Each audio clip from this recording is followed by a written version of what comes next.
Reality show alliance से actor दिलबर आर्या का elimination हो चुका है एंड इस एग्जिट ने सभी फैंस को काफी ज्यादा शॉक कर दिया है। शो से बाहर आने के बाद दिलबर आर्या ने अपने एविक्शन को पूरी तरीके से अनफेयर बताया है। उन्होंने एक इंटरव्यू में बताया कि वो इस शो से इसलिए बाहर नहीं हुई हैं क्योंकि वो एक वीक कंटेस्टेंट थी, बल्कि इस वजह से हुई हैं क्योंकि वो काफी ज्यादा स्ट्रॉन्ग थी।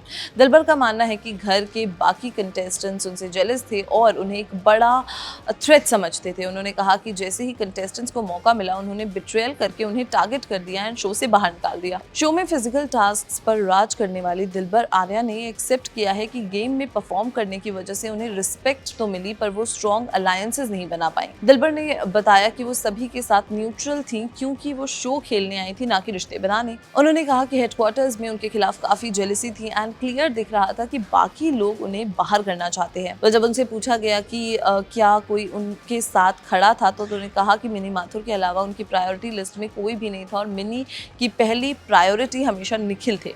वाइल्ड कार्ड कंटेस्टेंट अली गोनी की एंट्री पर बात करते हुए दिलबर ने कहा कि उनके आने के बाद से घर के डायनामिक्स पूरी तरीके से चेंज हो गए थे। अली के आने से उनके कजिन अरसलान गोनी का गेम काफी ज्यादा चेंज हो गया और अरसलान को लगने लगा कि अब दोनों भाई मिलकर फाइनल्स तक जाएंगे। दिलबर ने अरसलान पर निशाना साधते हुए साफ कहा कि अरसलान ने कभी फ्रंट फुट पर आकर गेम नहीं खेला है। दिलबर के अकॉर्डिंग अरसलान ने हमेशा किसी और के कंधे पर रख के बंदूक चलाई है, यही उनका असली गेम प्लान है।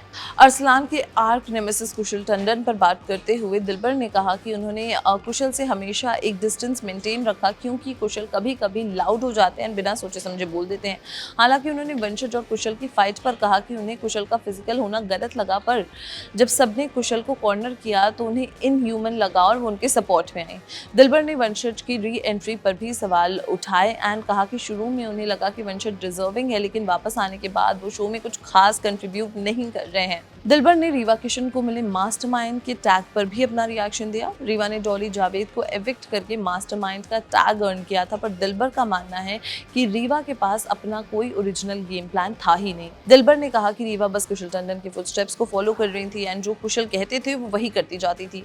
रीवा सिर्फ बड़ी बड़ी बातें करती थी, लेकिन उनके पीछे कोई रियल स्ट्रैटेजी नहीं थी।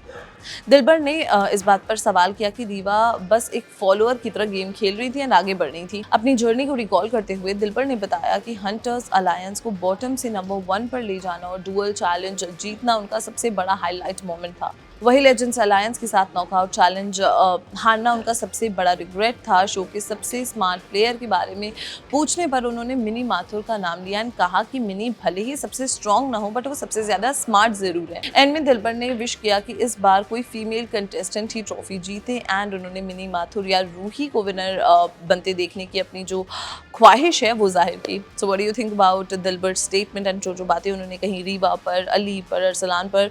What do you think about it? Do let us know your thoughts in the comment box down below. Until then, keep watching Bollywood Live.